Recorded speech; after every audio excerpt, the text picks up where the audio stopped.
Irmãos, eu quero dar sequência aos nossos estudos no livro de Isaías. Hoje nós vamos falar de Isaías 35. Você abre a sua Bíblia aí, Isaías 35, ou acesse a sua Bíblia. Isaías 35, nós vamos falar sobre o caminho da santidade.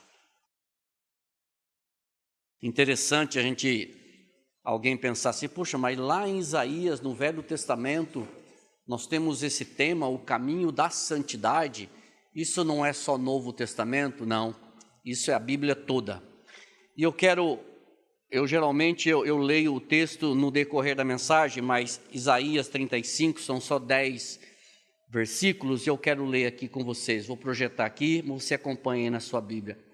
Diz assim: o deserto e a terra se alegrarão, o ermo exultará e florescerá como o narciso. Florescerá abundantemente, jubilará de alegria e exultará. Deu-se-lhes a glória do Líbano, o esplendor do Carmelo e de Saron. Eles verão a glória do Senhor, o esplendor do nosso Deus. Fortalecei as mãos frouxas e firmai os joelhos vacilantes. Dizei aos desalentados de coração: sede fortes, não temais. Eis o vosso Deus. A vingança vem, a retribuição de Deus. Ele vem e vos salvará. Então se abrirão os olhos dos cegos e se desimpedirão os ouvidos dos surdos. Os coxos saltarão como servos e a língua dos mudos cantará. Pois águas arrebentarão no deserto e ribeiros no ermo. A areia embraseada se transformará em lagos e a terra sedenta em mananciais de água. Onde outrora viviam os chacais, crescerá a erva com canas e juncos. E ali haverá um bom caminho que se chamará o caminho santo. O imundo não passará por ele, pois será somente para o seu povo. Quem quer que por ele caminhe, não errará, nem mesmo o louco. Ali não haverá leão, animal feroz não passará por ele, nem se achará nele. Mas os remidos andarão por ele. Os resgatados do Senhor voltarão e virão a Sião com cânticos de júbilo. Alegria eterna coroará as suas cabeças. Gozo e alegria alcançarão e dele fugirá a tristeza e o gemido. Graças a Deus pela palavra do Senhor. Quem esteve no estudo anterior, que eu falei sobre o capítulo 34, ali no capítulo 34, nós vemos um cenário desolador. Se você tiver a oportunidade de ler o capítulo 34, você vai ver um cenário desolador, que ali havia desertos, ali havia chacais, ali a terra foi transformada num habitat de animais selvagens, de animais que precisavam do espaço para eles habitarem. Neste capítulo 35, se você prestou atenção na leitura, nós temos o contrário. Aqui nós temos um local agradável.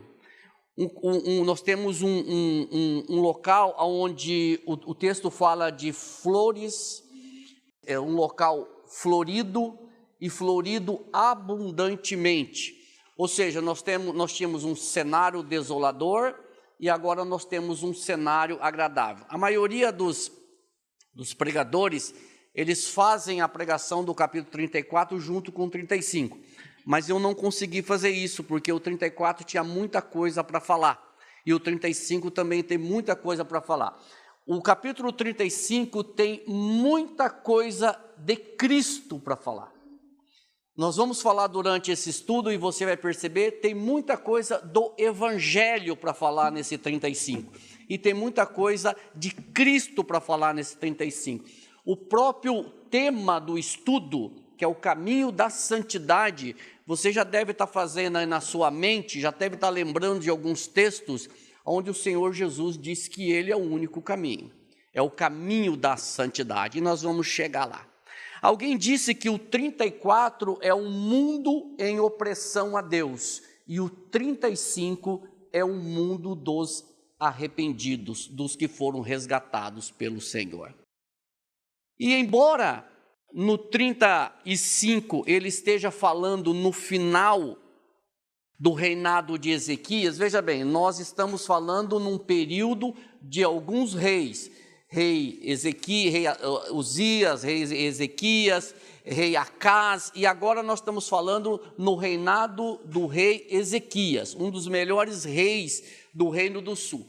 Embora o texto esteja se referindo um pouco ao reinado do rei Ezequias, mais propriamente dito, no final do reinado do rei Ezequias, nesse reinado ele teve prosperidade e teve paz. A visão do capítulo 35 é uma visão ampliada. Vocês lembram? Quem lembra? Senão eu vou recapitular. No capítulo 34 ele cita Edom, o julgamento das nações, e ele cita Edom. E ele não cita Edom apenas como uma nação do julgamento, mas Edom, ele é analisado como exemplo do julgamento de todas as nações. E aqui é a mesma forma. Você vai ver que no final do texto ele cita Sião. Quem é Sião? Sião é Jerusalém. Só que a visão não é para Jerusalém, a visão é para todas as nações. Porque quando ele fala dos resgatados do Senhor, ele não está falando somente do povo que estava cativo, que foi levado ao cativeiro babilônico.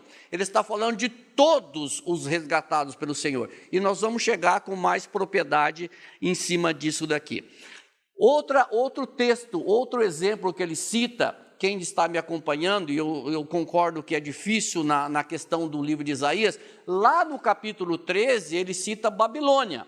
Babilônia ele não cita somente como a nação ou a cidade, mas ele cita como todas as nações. E quando você vai para Apocalipse, também cita Babilônia como exemplo de julgamento de todas as nações. Então o Sião aqui, para você se localizar, ele está falando de um... Se você for pensar na forma física, Sião significa Jerusalém. Mas se você for ampliar isso para uma forma espiritual, Sião significa a nova Jerusalém. Ficou entendido? Sião fisicamente é Jerusalém cidade. Sião espiritual é a nova Jerusalém. É a vida eterna, é a Jerusalém onde os resgatados do Senhor vão morar. Então, é essa visão que eu quero que você tenha deste texto. Então, lendo aqui novamente 35, de 1 a 4, ele diz assim: o deserto e a terra se alegrarão, o ermo exultará e florescerá como o narciso, florescerá abundantemente, jubilará de alegria e exultará. Deu-se-lhes a glória do Líbano, o esplendor do Carmelo e de Saron. Eles verão a glória do Senhor, o esplendor do nosso Deus. Fortalecei as mãos frouxas e firmai os joelhos vacilantes. Dizei aos desalentados de coração: sede fortes, não temais, eis o vosso Deus. A vingança vem, a retribuição de Deus. Ele vem e vos salvará. Muito bem, o que significa isso?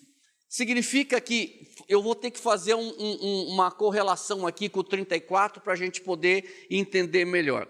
Significa que aquela região improdutiva, aquela região desértica do capítulo 34, agora é uma região onde terão flores, se alegrarão com o surgimento de flores. Aquela região do 34 foi transformada numa região produtiva, uma região alegre. E é interessante que o profeta, ele faz uma comparação deste deserto do capítulo 1 com a alegria do Líbano, do Carmelo e de Saron. Por quê? Porque o Carmelo, o Líbano e Saron eram regiões onde existiam plantas, existiam florestas e plantas em abundância. Então ele faz uma comparação do deserto, que era uma terra que não produzia nada disso, com o Líbano, o Saron e o Carmelo, que era produtivo. Ou seja, ele faz uma comparação do capítulo 34 com o capítulo 35, uma transformação radical. E aí eu chamo a tua atenção para perceber quantas expressões de alegria nós temos aqui nesses 2 primeiros versículos. Olha só, o deserto e a terra se alegrarão, o ermo exultará e florescerá como o narciso, florescerá abundantemente, jubilará de alegria e exultará. Veja, quantas expressões de alegria, de agradecimento, de gozo você tem em 2 versículos que, se você comparar com o capítulo 34, você percebe uma transformação. Por isso que eu disse, o 34 é uma terra sem vida, sem produção, uma terra desértica, e o capítulo 35 é uma terra onde as flores aparecem novamente. Onde antigamente havia um deserto sombrio, serão vistos campos sorridentes e lugares secos serão revestidos com a beleza das flores. E o que o profeta quer ressaltar aqui? Que tanto a transformação em deserto, como a transformação em lugares com flores, é feita pelo próprio Senhor. Isso é que precisa ficar claro para nós. Quem é que transformou aquela terra em deserto? E quem transformou o deserto em campo fértil é o mesmo Deus. É o mesmo Deus. É isso que a gente precisa ficar assim, bem certo na nossa mente. E o que o profeta ressalta aqui como mais uma informação? Que isso é para a glória dele. Veja no final do capítulo 2 aqui, no capítulo 2, onde diz assim, ó: eles verão a glória do Senhor, o esplendor do nosso Deus. Quem são eles? Quem são eles? O texto não responde de imediato, mas eles aqui pode ser tanto o deserto, como as flores, ou lá no final nós vamos tentar responder essa pergunta. Quem são eles aqui que verão a glória do Senhor? Será que é o deserto? Será que é essa terra que antes era uma terra improdutiva e agora passa a ser uma terra florida?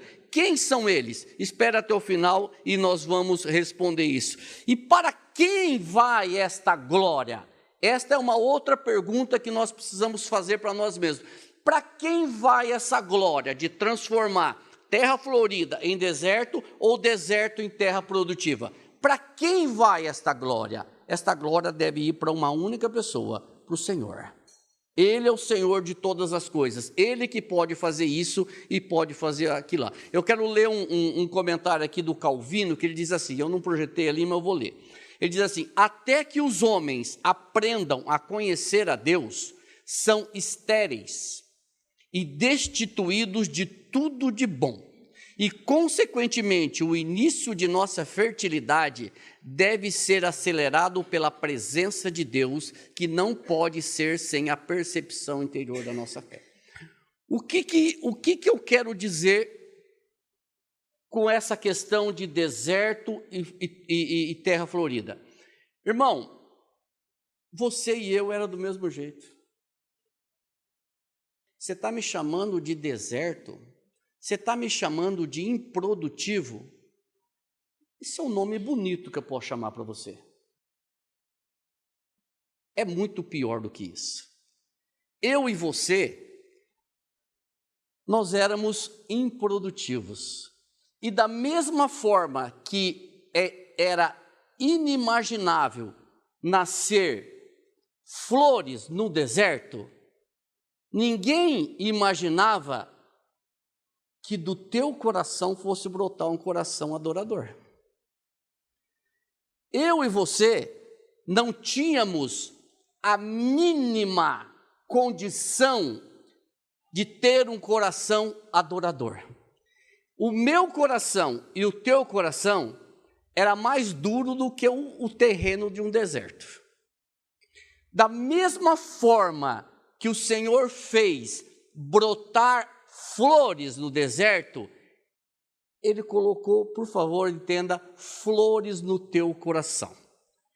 Ele arrancou o seu coração desértico e colocou um coração florido que glorifica o nome do Senhor.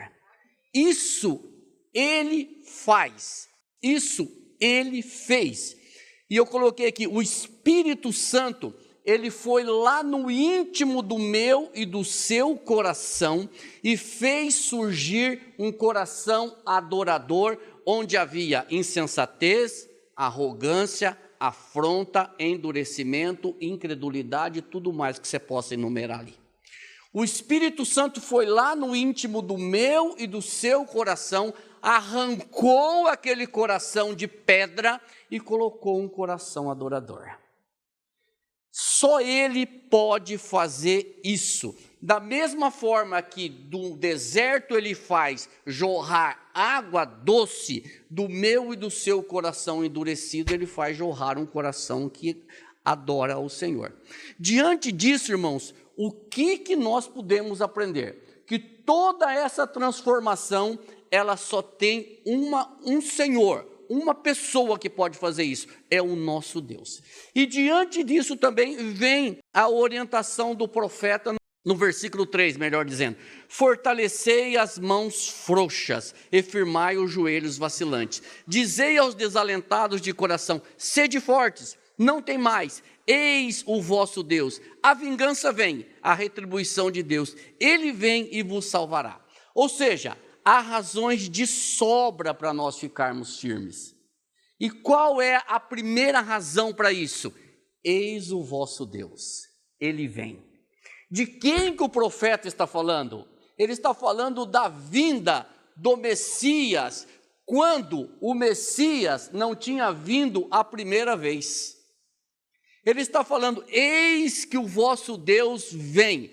E isso para nós, irmãos, é uma certeza conformadora, é uma certeza que faz com que os nossos joelhos, vou usar aqui o termo, fiquem firmes, faz com que as nossas mãos não fiquem frouxas, faz com que o nosso coração não fique desalentado, faz com que nós não fiquemos sem paternidade neste mundo. Nós temos um Senhor que vem. Quando que Ele vem? Não sei, mas Ele vem. O texto diz: sede fortes, não temais, eis o vosso Deus. Irmãos, isso é maravilhoso, porque o Senhor vem e Ele vai intervir no cenário mundial para fazer o mundo se sujeitar às exigências dEle. Diante da ação do Senhor, que será vista de todos os olhos, há uma palavra de incentivo e fortalecimento. Irmãos, como é bom a gente receber palavras de incentivo e fortalecimento. Nós precisamos delas. A Bíblia toda está cheia de palavras de fortalecimento. A Bíblia toda está cheia de palavras de encorajamento, para que nós continuemos nos caminhos do Senhor. E eu vou usar aqui só o escritor aos Hebreus. Quem já leu o livro aos Hebreus, ele sabe muito bem que ali eles estavam diante de um cenário de perseguição.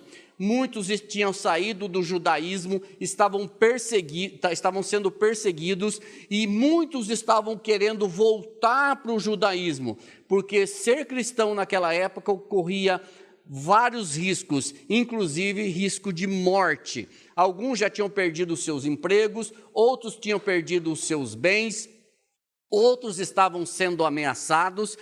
E no capítulo 12, no versículo 2, o escritor aos Hebreus, que eu não sei quem é, ele orienta nós olharmos para uma direção. Quem tem a sua Bíblia aberta ali em Hebreus 12, 2, ele fala para nós olharmos para quem? Ele diz assim: olhar para Jesus, o autor e consumador da fé. Aqueles irmãos estavam passando por dificuldades, por perseguições, mas o autor aos Hebreus diz assim: olhe para Jesus.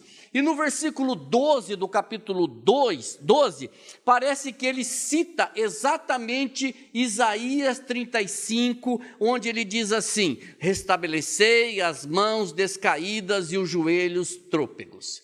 Ou seja, o autor aos Hebreus conhecia Isaías, ele repete repete o versículo de Isaías, nos primeiros versículos de Isaías 30. Ou seja, o que eu quero dizer aqui para vocês? Que olhem para a promessa. É isso que Isaías está dizendo, é isso que o autor aos Hebreus está dizendo. Olhem para a promessa, sede fortes, não temais, eis o vosso Deus, a vingança vem, a retribuição de Deus, Ele vem e vos salvará. Qual a diferença entre aquele povo e nós? Nenhuma. Aquele povo deveria olhar para a promessa que viria, nós devemos olhar para a promessa que veio. A mesma promessa, o povo, Isaías escreve e diz, eis o vosso Deus, a promessa vem. Nós sabemos que a promessa veio. Irmãos, quem é a promessa? Quem é a promessa? De quem que eu estou falando? Quem é a promessa que viria e quem é a promessa que veio? É Jesus, é Cristo. Por isso que não há diferença entre Antigo e Novo Testamento. Talvez alguns de vocês já tenham ouvido falar o seguinte, o Velho Testamento a salvação era por obras, o Novo Testamento a salvação é pela fé, pela graça. Nunca foi por obras, nunca foi, sempre foi pela graça, pela fé em Cristo Jesus. Isaías está falando justamente sobre isso, a promessa vem, e nós sabemos que essa promessa já veio, e esta promessa é para onde nós devemos olhar em todos os momentos da nossa vida. Nós temos uma passagem sobre esse encorajamento que a Bíblia nos fala, que é muito conhecida, que está lá em Josué capítulo 1, versículos 8 e 9. Eu vou ler aqui, onde o Senhor dá a mesma direção para Josué. Olha lá, Josué 1, 8 e 9, diz assim, não se aparte da tua boca o livro desta lei, antes medita nele dia e noite, para que tenhas cuidado de fazer conforme tudo quanto nele está escrito, porque então farás prosperar o teu caminho e serás bem-sucedido. Não te mandei eu? Esforça-te, tem bom ânimo, não temas, nem te espantes, porque o Senhor teu Deus é contigo por onde quer que andares. Esse versículo aqui, ele é conhecidíssimo, mas as pessoas usam o 9. Josué 1,9, quase como um grito de guerra, né? Não temas, não esforça-te, não te mandei eu, seja vitorioso. É quase um grito de guerra, Josué 1,9. Mas dá uma olhada no que diz no 8. Dá uma olhada no que diz no 8. Não se aparte da tua boca o livro desta lei. Ou seja, irmãos, a coragem, a determinação, a força, a vitória de Josué estava ancorada na observação, na meditação, nas orientações do livro, ou seja, nas ordenanças do Senhor. O versículo 9 é consequência do 8 e não o contrário. A vitória de Josué estava ancorada na observação do livro da lei. O Senhor começa dizendo, observa os meus mandamentos. Anda nos meus caminhos e você vai fazer tudo e vai prosperar. O contrário não é verdadeiro. Não é primeiro você vai se esforçar, ter um depois você vai fazer. Não, é o inverso. E para nós é a mesma coisa. Eu fiz uma correlação disso daqui. Para ficarmos firmes, não temermos, sermos fortes e corajosos, vitoriosos, nós precisamos olhar para a promessa. Para a mesma promessa, Jesus, o nosso Salvador e Senhor, conforme o escritor aos Hebreus escreve. Irmãos, tanto Josué como nós não temos condições de nos sustentar pelas nossas próprias forças. Não pensa que Josué era um super crente. Josué e nós temos as mesmas dificuldades. Tanto Josué como nós não temos condições de nos sustentar pelas nossas próprias forças. Nós dependemos da ajuda externa. E quando eu falo da ajuda externa, eu falo da ação do Espírito Santo na nossa vida. Quem tenta fazer isso à parte de Cristo vai se frustrar, pode ter certeza. O próprio Jesus disse lá em João 15, sem mim, nada podeis fazer.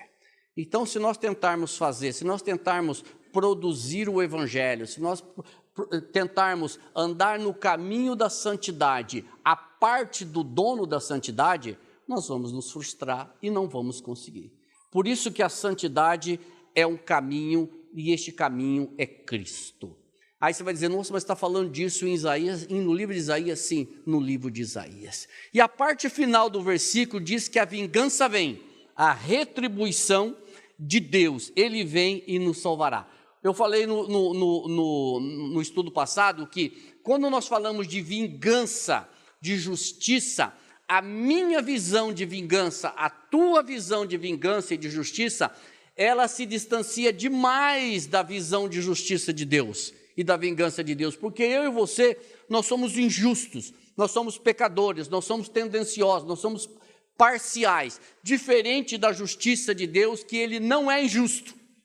Ele nunca é injusto, Ele sempre é justo. Então, não dá para comparar a minha justiça, o meu senso de justiça, a minha forma de justiça com a justiça de Deus, com a vingança de Deus. Quando ele diz assim, a vingança vem, ela vem com justiça e não com injustiça, diferente de mim e de você. Dando sequência aqui no livro de Isaías, nos versículos seguintes, nós temos alguns milagres que o profeta cita. E que esses milagres, eles aconteceram quando? No ministério terreno de Jesus Cristo e dos apóstolos. Versículos 5 e 7 diz assim: Então se abrirão os olhos dos cegos e se desimpedirão os ouvidos dos surdos. Os coxos saltarão como servos. E a língua dos mudos cantará, pois águas arrebentarão no deserto e ribeiros no ermo. A areia embraseada se transformará em lagos, e a terra sedenta em mananciais de águas. Onde outrora viviam chacais, crescerá a erva com canas e juncos. O que significa isso? Que Jesus, você pode ver, Jesus fez todos esses milagres quando ele esteve aqui na terra. Ele curou, ele ressuscitou, ele abriu os olhos, ele abriu os ouvidos, ele fez mudo falar. E quando você vai para o Atos dos Apóstolos, os apóstolos fizeram isso também, e lá na Porta Formosa, lá Pedro e João, quando aquele coxo é curado, ele salta. Ele salta, e aqui ele fala justamente isso daqui, eles saltam, não apenas são curados, mas saltam de alegria. Então Jesus fez tudo isso para provar que ele era o Deus encarnado e o Filho de Deus. E Nicodemos fala sobre isso, não o nosso Nicodemos, mas Nicodemos de João 3, ele fala justamente sobre isso. Deixa eu ler aqui, João 3, 1, 2, ele diz assim, Nicodemos conversando com Jesus. E havia entre os fariseus um homem chamado Nicodemos, príncipe dos judeus. Este foi ter de noite com Jesus e disse-lhes, e aí vem, Rabi, bem sabemos que és mestre, vindo de Deus, porque ninguém pode fazer estes sinais que tu fazes se Deus não for com ele. Ou seja, aqui é a testificação de que Jesus fez todos esses milagres e que ele era o Deus encarnado. Então, a testificação de Nicodemos de que Jesus era o Filho de Deus. E além de mostrar que ele era o Filho de Deus, Jesus mostra que estava sendo estabelecido o seu reino na concretização desses milagres. Muito bem, caminhando um pouco mais, no versículo 8 a 10, nós temos o ápice do capítulo 35. Nós temos aqui a centralidade do capítulo 35, onde o profeta fala de um caminho, não um caminho qualquer, mas ele dá nome a este caminho, ele chama de caminho santo, um caminho singular, e ele diz quem poderá passar por este caminho. Olha o versículos 8 a 10, ele diz assim, Presta atenção nesse texto, irmãos. E ali haverá bom caminho, caminho que se chamará o caminho santo. O imundo não passará por ele, pois será somente para o seu povo. Quem quer que por ele caminhe, não errará, nem mesmo o louco. Ali não haverá leão, animal feroz não passará por ele, nem se achará nele, mas os remidos andarão por ele. Os resgatados do Senhor voltarão e virão a Sião com cânticos de júbilo. Alegria eterna coroará as suas cabeças. Gozo e alegria alcançarão. E deles fugirá tristeza e gemido. Irmãos, esse texto é um texto para nós nos lançarmos diante do Senhor com cara no pó, para aqueles que são cristãos, e louvar o nome do Senhor. Quando nós estudamos um texto como esse, Isaías ele termina este capítulo falando justamente deste caminho, um caminho santo, ou caminho de santidade. E ele estabelece, irmãos, quem pode andar por este caminho. Ele diz nesses 2 versículos quem pode não, quem vai andar nesse caminho. Não é um caminho para qualquer um, mas é um caminho claro do remanescente. É um caminho, fazendo uma citação lá de Elias, é um caminho daqueles que não se dobraram diante de Baal. É um caminho daqueles que não se dobraram diante das ofertas deste mundo caído. É um caminho que vai andar neste caminho, eu vou usar aqui o evangeliquez, o crente. É um caminho que vai andar neste caminho os resgatados. Aquele que verdadeiramente professa e tem uma vida santa diante do Senhor. Não dá para fingir uma vida santa. Precisa verdadeiramente viver uma vida santa. Você pode me enganar. Você pode enganar a sua esposa, o seu marido, os seus filhos, seus pais. Você pode enganar várias pessoas. Você pode ter uma linguagem cristã. Você pode saudar, graça e paz, irmãos. Você pode cantar no louvor com a Carla. Você pode vir aqui na igreja. Você pode até tomar ceia. Você pode até pregar nesse púlpito. Mas se você não tiver um coração diante do Senhor, reto, Augusto leu aqui, você não vai nesse caminho. Você não vai nesse caminho. Eu usei um termo chulo aqui, não vou nem usar. Mas é um caminho santo, irmãos. E eu quero passar esse restante agora para falar justamente deste caminho. E eu pergunto para vocês, será que este remanescente que não se dobrou diante de Baal é só para aquele tempo? Esse remanescente é para hoje. E aí a pergunta que eu faço para você, hoje você está vendo que eu estou cheio de perguntas, né? A pergunta que eu faço para mim e para você, nós fazemos parte desse remanescente? Lembra de uma passagem que me surgiu agora, irmãos? Ananias, Misael e Azarias. Vocês sabem quem são esses 3 cidadãos? Ananias, Misael e Azarias, também chamado Sadraque, Mesaque e Abdinego. Quando o rei estabeleceu uma estátua e todos tinham que se dobrar diante da estátua, esses 3 não se dobraram, correto? Só que tinha milhares de outros judeus que se dobraram. Milhares de outros judeus que se dobraram. Os 3 ficaram em pé. Só para você pensar sobre isso. muitas vezes a onda leva. Mas, irmãos, este caminho é um caminho para o remanescente. Percebam que nem todos terão acesso a este caminho. O texto diz: o imundo não passará por ele. O ímpio, aquele que pratica a iniquidade, não passará por ele. Não terá acesso a este caminho. Então, quem terá acesso a este caminho, Flávio?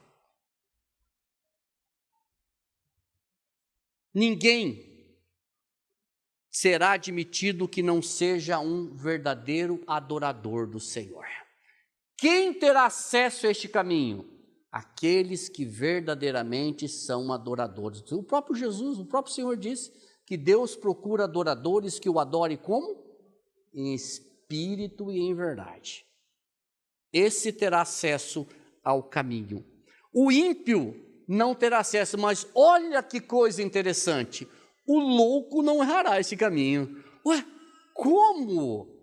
O ímpio não terá acesso, o imundo não terá acesso, mas o texto diz que o louco não errará o caminho. Louco aqui, irmãos, não é uma pessoa totalmente fora de sintonia e tal. Louco aqui é o simples. Ou seja, você não precisa ser PhD em Deus para ser salvo. Você não precisa ser um diferenciado academicamente ou teologicamente para ser salvo. O simples não errará o caminho. Por quê? Porque a salvação não está nisso, a salvação está em Cristo Jesus. Eu vi ontem no Face e tal, acho que foi no Face, não sei, uma mulher, também não sei se é verdade, mas com 103 anos, falando diversos versículos, vocês viram isso? Mulher citando diversos versículos com 103 anos, aí ela diz assim no final: leva esses versículos para você, medita neles. Ou seja, você percebe nitidamente uma simplicidade. Eu lembro da minha época de juventude, lá em Biporã, faz tempo isso, lá em Biporã, tinha uma irmã, ela não sabia ler,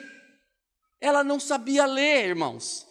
E a gente ia na casa dela, ela abria a Bíblia assim e falava: ô irmão Flávio, lê aqui, ó. A gente lia o texto, ela não sabia ler, mas pensa numa intimidade com Deus, pensa num relacionamento vertical. É isso que o texto está dizendo. O louco, o simples, ele não errará o caminho. Por quê? Porque a salvação é em Cristo Jesus. A salvação é crer naquele que morreu na cruz, verteu o seu sangue, derramou o seu sangue em seu favor, em meu favor. Crer que Jesus morreu na cruz, crer que Ele fez isso para salvar você, que não tinha condições nenhuma de salvar-se a si mesmo, que não tinha condição nenhuma de perdoar a si mesmo, mas que isso foi feito por Ele, Jesus, em seu favor. Mesmo você não merecendo, mesmo eu não merecendo. Este caminho, que é Cristo, certa vez um apóstolo verdadeiro, questionou Jesus sobre este caminho. O nome desse apóstolo era Tomé. Ele está lá em João 14,6, vocês lembram de João 14, versículo 6, mas vamos ler a partir do 1, que diz assim: não se turbe o vosso coração, credes em Deus, credes também em mim. Na casa de meu pai há muitas moradas, se não fosse assim, eu vos teria dito: vou preparar-vos lugar, e quando eu for e vos preparar lugar, virei outra vez, e vos levarei para mim mesmo, para que onde eu estiver, estejais vós também. Mesmo vós sabeis para onde eu vou e conheceis o caminho. Disse-lhe Tomé: Senhor, nós não sabemos para onde vais, e como podemos saber o caminho? Disse-lhe Jesus: eu sou o caminho e a verdade e a vida, e ninguém vem ao Pai senão por mim. Irmãos, Jesus responde aqui com tanta clareza para o simples e para o inteligente. Ele responde para todo mundo que leia isso daqui, sabe que só há um caminho de santidade. E ele disse com toda clareza: eu sou o caminho, a verdade e a vida. Aquele apóstolo, de repente, ele estava com um pouco de dúvida sobre o caminho, como muita gente tem dúvida sobre o caminho, mas aqui está claríssimo quem é o caminho. E se você prestar atenção, e eu tenho certeza que você já prestou atenção, Jesus não somente cita o caminho, mas ele tira qualquer dúvida de atalhos. Ele tira qualquer dúvida de estradas alternativas. Ele diz o seguinte: ninguém vem ao Pai senão por mim. Ou seja, irmão, como que eu aplico isso para nós? Ninguém anda neste caminho santo se não for por Jesus Cristo. Ninguém pega um atalho para este caminho. Quando a gente era pequeno, no sítio, quem que vai lembrar disso? Irmão João lembra disso. Irmão João, a Célia, vou apanhar depois do culto. Augusto. No sítio, quando as chuvas levavam as pontes embora, nós passávamos por cima do quê? De uma pinguela. Coisa... É pior que datilografia isso, entendeu? Passava por cima das pinguelas, não é, irmão João? Augusto passou em cima de muita pinguela. Em cima de pinguelas. Irmãos, não há pinguela para esse caminho aqui. Não há estradas alternativas, não há atalhos. Este caminho é o único para a vida eterna. Esqueci de dizer, irmão Luiz, você também andou em pinguela. Esse caminho aqui é o único, irmãos. Não tem pinguela, não tem estrada alternativa. E tem mais uma coisa aqui. Neste caminho, o versículo 10 diz assim: olha esse termo, irmão. Os resgatados do Senhor voltarão e virão a Sião com cânticos e júbilos. Alegria eterna, alegria, o quê? Passageira? Alegria eterna coroará as suas cabeças, gozo e alegria alcançarão, e deles fugirá a tristeza e o gemido. Alegria eterna, irmãos, deles, de quem, Flávio? Dos resgatados. Esses resgatados não terão mais o dissabor da tristeza e do gemido. Aqui, irmãos, está o público que vai andar por este caminho rumo à morada eterna. Que público, Flávio? Os resgatados do Senhor. E o que significa ser resgatados do Senhor? Significa ser filho de Deus. Para começar, ser resgatado do Senhor significa ser filho de Deus, o herdeiro do reino dos céus, protegido pela graça de seu Pai. E isto, aonde que nós temos isto? Nas Escrituras Sagradas, pela revelação do Espírito Santo. Que nós fomos resgatados e em nós habita a certeza da vida eterna. Eu vou fazer essa pergunta, mais uma para você. Você tem certeza da vida eterna? Você tem alegria dessa vida eterna? Mas você não pode, isso aí é pretensão. É pretensão você falar que você tem a vida eterna, você é salvo, não é pretensão, é Bíblia. É que pelas Escrituras eu creio que eu fui salvo, eu fui resgatado, resgatado, e em mim habita o Espírito Santo, e eu tenho uma vontade irresistível de falar para as outras pessoas sobre essa mesma coisa. Só o Espírito Santo pode fazer isso. Se não for o Espírito Santo, ninguém consegue isso. Que mais, irmão, que é ser resgatado? Ser resgatado é, para o crente verdadeiro, o maior, o inigualável, o insuperável consolo que a misericórdia de Deus lhe proporcionou. Ser resgatado é algo maravilhoso. E quem faz isso? O Evangelho resgata aqueles que estão perdidos e os conduz neste caminho. E quem é o guia deste caminho? É o próprio Cristo.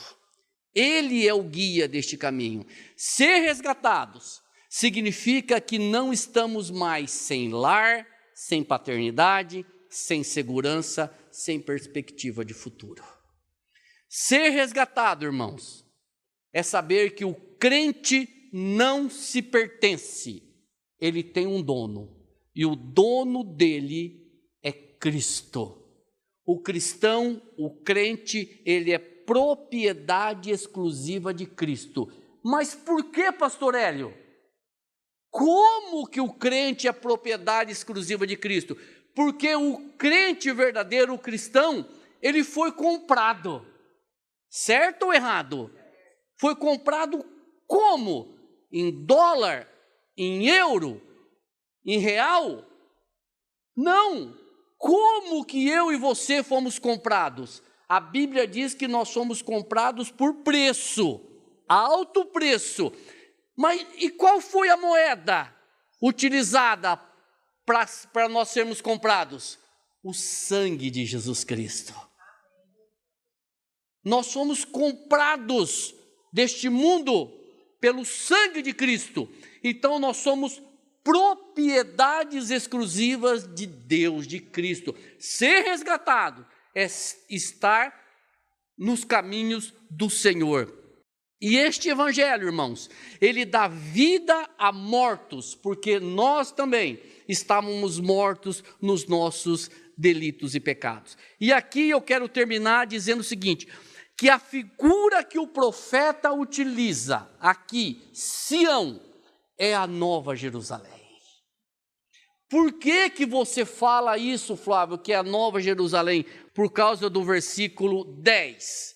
Ele diz assim, os resgatados do Senhor voltarão e virão a Sião com cântico de júbilos. Alegria eterna coroará.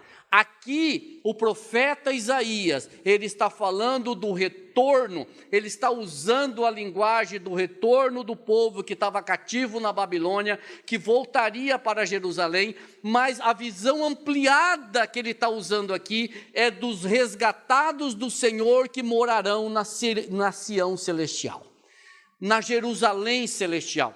E eu quero usar aqui uma fala do reverendo Heber Campos. Ele diz assim, este nome Sião significa o lugar para onde os resgatados do Senhor voltarão.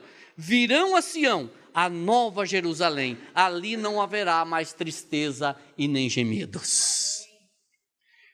Queridos, se você foi um resgatado do Senhor, saiba que você está andando nesse caminho santo. Saiba que este caminho tem um público e você foi selecionado. Se você quer que eu use um termo bíblico, você foi eleito para este caminho, selecionado para este caminho. E você está andando neste caminho. E aí vocês lembram que eu falei lá no versículo 2, que diz assim, deixa eu voltar aqui. Eles verão a glória do Senhor, o esplendor do nosso Deus. Quem são eles? Os resgatados do Senhor. Aqueles que andam no caminho do Senhor. E eu quero fazer uma aplicação. Só uma, irmãos. Não sei, eu vou ler, tá? Eu não sei se você está neste caminho. Eu não sei. Verdadeiramente, eu não sei. se você está neste caminho. Se você já estiver neste caminho, fique firme. Olhe para a promessa. Quem é a promessa? Nós falamos há pouco. É Cristo. Olhe para a promessa. Siga em frente, porque o texto disse que o nosso Deus vem. Se você ainda não está neste caminho, clame ao Senhor para entrar nele. Porque, irmãos, só este caminho, só Jesus te conduzirá para a vida eterna com Ele. Não se engane. Não há atalhos. Não há estradas alternativas. Que o Senhor, pela sua graça, a sua misericórdia, nos ajude a permanecer firmes diante dEle. Nós temos falado aqui, irmãos, e às vezes as pessoas perguntam, mas como, Flávio? Como, pastor? Como? Nós temos falado aqui, irmãos, domingo após domingo, os meios de graça. Leitura da palavra, oração, meditação, congregar, estar com os irmãos. Eu não sei de quem é a frase, tá? Eu vou repetir, mas eu não sei de quem é a frase. Alguém disse o seguinte: ou este livro te afasta do pecado, ou o pecado te afasta desse livro. Eu não sei quem, eu ouvi essa frase, eu não sei quem falou, mas eu achei uma verdade assim fabulosa. Ou este livro te afasta da vida pecaminosa, da vida mundana, ou a vida mundana te afasta desse livro. Que o Senhor tenha misericórdia de mim e de você e nos mantenha no caminho santo.